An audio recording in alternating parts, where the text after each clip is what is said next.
ही आहे जगन्नाथ रथयात्रा, भारताचा एक आगळावेगळा उत्सव। या उत्सवाला आगळावेगळा बनवण्याचे काम करतात स्वतः जगन्नाथ। कारण या रथयात्रेत भाविक देवाच्या दर्शनाला देवळात जात नाहीत, तर देव स्वतः भक्तांच्या भेटीला देवळातून बाहेर येतात। ओडिसामधील पुरी येथे स्थित असणाऱ्या भगवान कृष्णाच्या जगन्नाथ मंदिराची ही रथयात्रा वर्षातून एकदा आषाढ महिन्यात 8 दिवसांसाठी होते। भगवान कृष्ण, त्यांची बहीण सुभद्रा आणि भाऊ बलराम यांचं हे मंदिर अखंड भारताचा एक अविभाज्य भाग आहे। या मंदिरातून निघणारी ही रथयात्रा पुरीच्या जगन्नाथ मंदिरातून भगवान कृष्णांचे जन्मस्थान असणाऱ्या गुंडीचा मंडप इथपर्यंत म्हणजे साधारण 3 किलोमीटर एवढी असते। जवळपास 10 लाख लोक या यात्रेत सहभागी होतात। ही रथयात्रा मंदिरातून निघाली की भाविक भक्त स्वतः या रथाच्या लांब सडक दोऱ्या ओढून रथ पुढे ओढण्यास मदत करत असतात। ह्या रथयात्रेवेळी एक विचित्र आणि अविश्वसनीय दृश्य आपल्याला बघायला मिळते। पुरीच्या रस्त्यावर एका मुस्लिम मजारी जवळ हा रथ थोड्या वेळासाठी आपोआप थांबतो व करीत पुढे चालू पडतो। आता हा रथ एका मुस्लिम मजारी जवळ का थांबत असेल, यामागे एक प्रसिद्ध प्राचीन कथा आहे। या कथेनुसार भगवान कृष्ण आपल्या एका मुस्लिम भक्ताला भेटण्यासाठी त्याच्या मजारी जवळ थांबतात, त्याला भेटतात आणि मग पुढे जातात। आता भगवान श्रीमान कृष्णांचा भक्त, तोही एक मुस्लिम, आणि त्याला भेटण्यासाठी भगवान स्वतः थांबतात। एवढं त्याने काय केलंय, हा प्रश्न तुम्हाला पडला असेल। जाणून घेऊया तुमच्या या प्रश्नांची उत्तरे या व्हिडिओच्या माध्यमातून। ही कथा आहे 16व्या शतकातील। लालबेग नावाचा एक मुस्लिम योद्धा होता। तो मुघल सेनेचे नेतृत्व करत होता। त्याची बायको फातिमा बीबी ही मूळची हिंदू होती। कथेनुसार एका ब्राह्मण विधवेला लालबेगने पळवून नेऊन तिच्याशी लग्न केले व तिला फातिमा हे नाव दिले होते। पुढे जाऊन त्याच्या पोटी सालबेगचा जन्म झाला। सालबेग मोठा झाला व स्वतःच्या पित्यासोबत मुघल सैन्यात शिपाई म्हणून काम करू लागला। त्याने आपल्या बापासोबत अनेक लढाया लढल्या। अशाच एका लढाईमध्ये सालबेग व त्याचा बाप अत्यंत गंभीर जखमी झाले। यात त्याचा बाप मरण पावला, पण सालबेग वाचला। सालबेग वाचला खरा, पण त्याच्या शरीरावर झालेल्या जखमा मात्र बऱ्या होत नव्हत्या। अनेक औषध उपचार केले, पण सालबेग काय बरा होत नव्हता। त्याच्या डोक्याला झालेली जखम दिवसेंदिवस बळवत चालली होती। तेव्हा त्याच्या आईने त्याला पुरीच्या जगन्नाथाची भक्ती करण्याचा सल्ला दिला।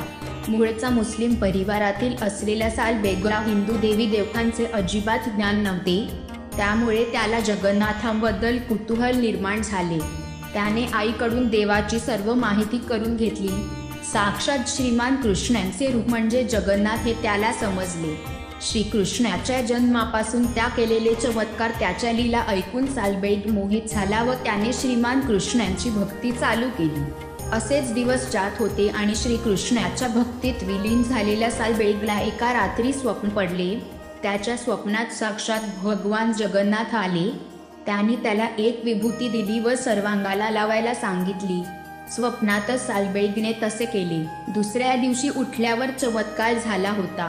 सालबेगच्या अंगावरील जखमा भरून आल्या होत्या व तो आता पूर्णपणे बरा झाला होता। भगवान जगन्नाथांचा हा चमत्कार त्याच्या लक्षात आला आणि त्याच्या डोळ्यातून अश्रूच्या धारा वाहू लागल्या। तो तडक उठला आणि त्याने जगन्नाथाच्या मंदिराकडे धाव घेतली। मंदिराजवळ आल्यावर त्याला पुजाऱ्यांनी अडवले। एका मुस्लिम व्यक्तीला मंदिरात प्रवेश नाही असे पुजाऱ्यांनी त्याला बजावले। सालबेगचा आक्रोश अनावर झाला। त्याच्या मनातील देवाला भेटण्याची तळमळ त्याला शांत बसू देत नव्हती। पण मंदिरात प्रवेश नसल्यामुळे सालबेग देवाच्या शोधात मंदिराच्या आसपास भटकू लागला।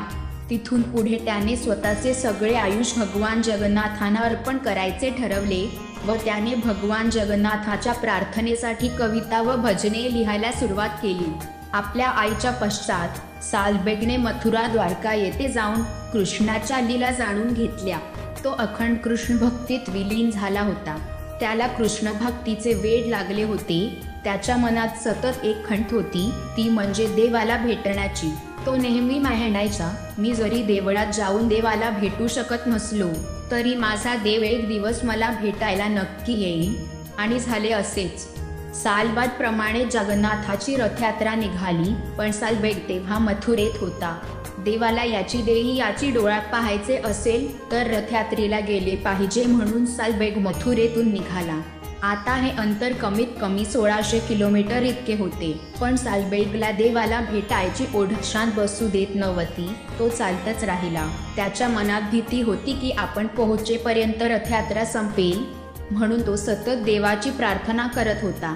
इकडे चालू रथयात्रेच्या वेळी रथ अचानक एके ठिकाणी थांबला. मोठ्या प्रमाणात बळ लावून रथ लेना. तोपर्यंत सालबेग तिथे पोहोचला. त्याने डोळे भरून देवाचे दर्शन घेतले आणि दोरीला हात लावून पुढे खेचताच रथ चालू पडला. सालबेगची भक्ती बघून लोकांनी त्याचा जय जयकार केला आणि तेव्हापासून सालबेगचा भक्त सालबेग झाला. तेव्हापासून दरवर्षी न चुकता रथ तिथे थांबतो. भगवान जगन्नाथ उतरून आपल्या भक्ताला सालबेगला भेटतात व मगच पुढे जातात. कशी वाटली सालबेगची ही अनोखी गाथा? या व्हिडिओमध्ये एवढेच. आशा करतो की तुम्हाला या व्हिडिओमध्ये काहीतरी नवीन ऐकायला मिळाले असेल. व्हिडिओ आवडल्यास नक्की शेअर करा. जय जगन्नाथ.